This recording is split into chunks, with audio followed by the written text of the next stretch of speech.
Today we'll make some single bed socks with a heart-trimmed hem for ladies. These socks make use of Mary Maxim Step Softly sock yarn, which is mostly wool but has a nylon content that adds some stretch and memory. This is the color I used, but there are quite a few pretty colorways available. The gauge is 8 stitches 11 rows per inch after washing, or at least letting your swatch relax for at least an hour after making it.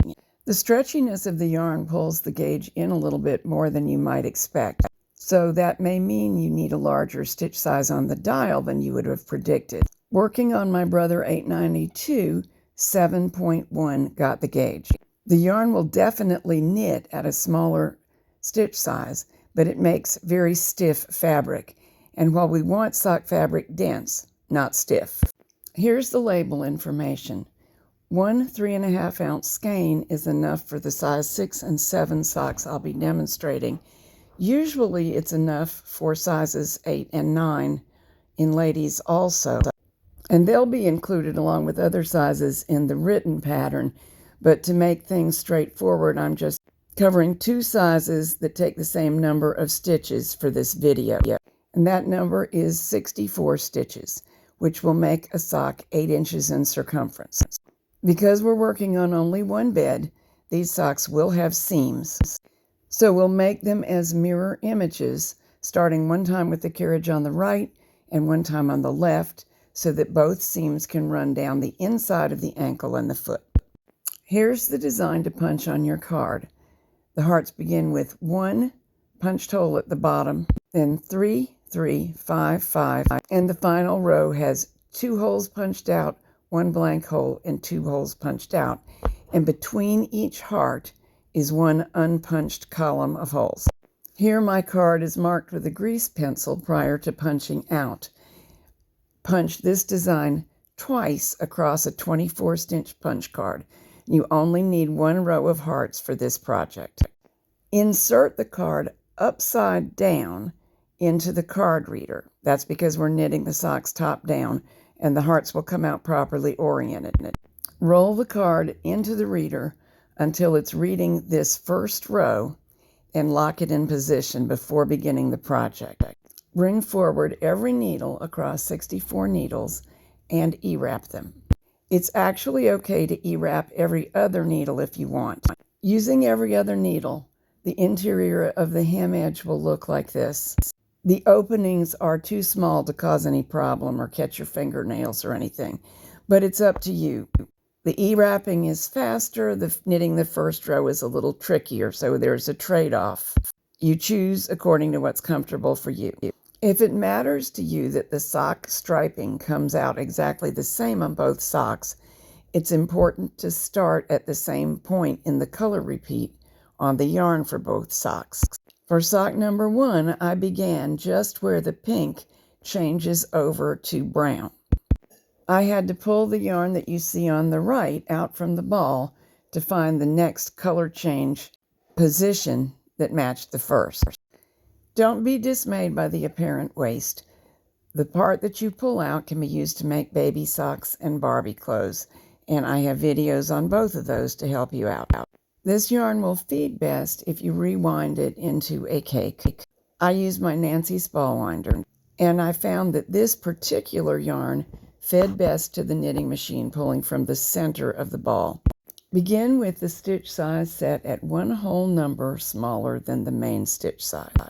Let's knit. With 64 needles E-wrapped, or every other one E-wrapped, knit across, having set the carriage to knit back from hold. We'll knit 13 plain rows. Get those claw weights on as quickly as it is practical to do so. After these rows, on Brother machines, turn to case C on the dial. You really don't need to do anything else on the Silver Reed family of machines. We're knitting this row to memorize. That's our 15th plain row, but needles will come out, so we'll be ready to knit Fair Isle. Now for all machines, set the card to advance and select Fair Isle setting. Turn up to main stitch size. I'll explain a little more about that at the end. Add color 2 and we'll knit the 6 heart rows. And as the 6 rows progress, we'll move down to only 1 needle of contrasting yarn knitting. So a combination of counting to 6 and watching for that single stitch tells you when to remove color 2 and return to stockinette settings. Roll back the card 6 rows and lock it again on the first patterning row for the hearts so as to be ready for sock number 2 when the time comes. Knit 3 more plain stockinette rows in the main yarn, then hang the hem, lifting the E-wraps and hanging them on the working needles. Now knit 40 plain stockinette rows. Up through this point, and as we knit the heel, sizes 6 and 7 will be identical. Most machines will do the job best if you do put some claw weights on the edges. I nearly forgot and got by with it for a minute, but it's best to do it. Now it's time for the heel, so set the carriage to hold and put the half of the needles that are on the side away from the carriage into hold position. Knit across on the remaining needles, place 1 more stitch in hold. You're going to keep doing that until only 10 needles are in work. I am filming with one hand and knitting with the other, which allows you to see what the tricky part is. The last couple of needles that should knit may not want to do so. It's the nature of holding position that those things next to the held needle may be obstreperous. So what I normally do is use both hands and add a claw weight and also keep pulling down with my thumb or an available finger to keep the needles that we want to knit knitting. When only 10 needles have knitted, it's time to start short rowing out. On the side away from the carriage, push 1 needle back to work and knit across. Repeat that until all the needles are back in work.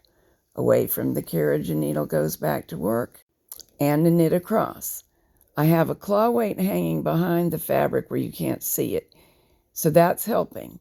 And as soon as I'm done filming with one hand, I will resume using my thumb and fingers to help pull down. The second sock will be knitted as a mirror image of the first, so E-wrap backwards, going from right to left rather than left to right. This is the step that allows us to have both seams towards the inside of the ankle and foot. But follow all of the directions just the same, but the net result is that your second heel will come out on the left side of the work, whereas the one you just saw me make was on the right side of the work. When we put this last needle back to work while short rowing out, that's the part where the row length increases, wrap the working yarn around the last held needle. Doing that will tend to prevent any holes forming where the short rows join the straight rows.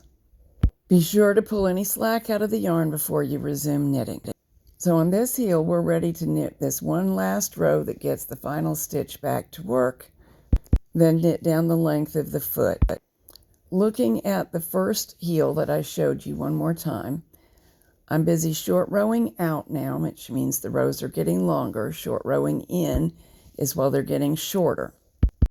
The method that I am showing you is called the automatic wrap, because the effect of putting needles in and out of work in the order that I'm giving you is very similar to truly wrapping the needle adjacent to the last one that knitted, but it's automatic, and in my opinion, it's a little bit smoother. However, if you prefer the true wrap and you know how to do it, using it on this pattern will not change anything except the wrap.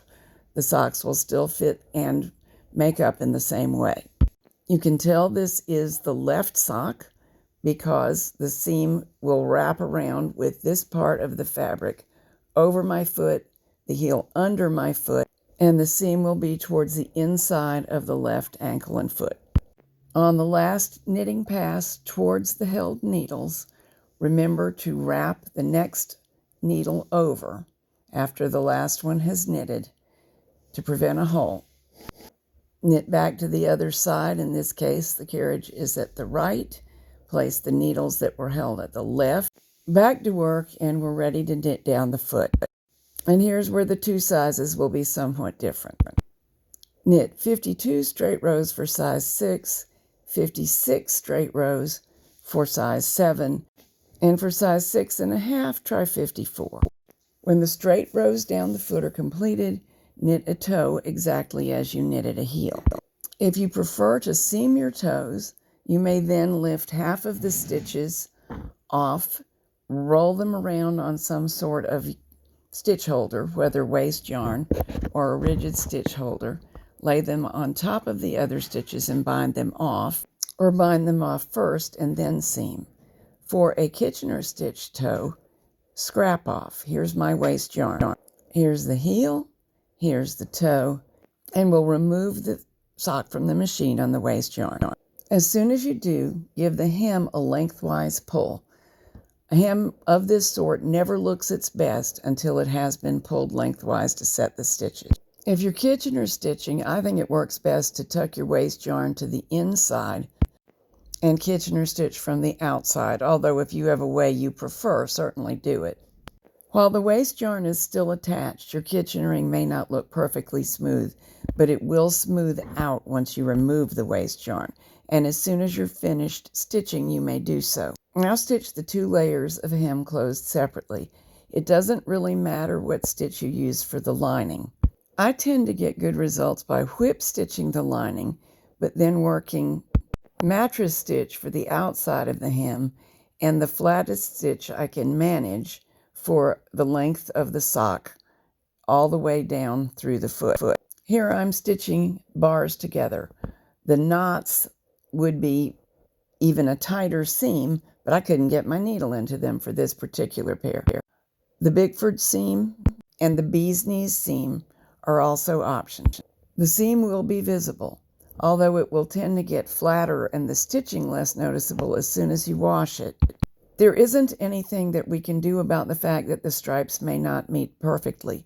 It's simply in the nature of space-dyed stripes. When the socks are being worn, the seams will be positioned as shown here. The written pattern has sizes for all sizes of ladies, and the book, Single Bed Socks, has patterns for newborn through extra large men in several styles. There's a link to the sale page for the book in the program notes.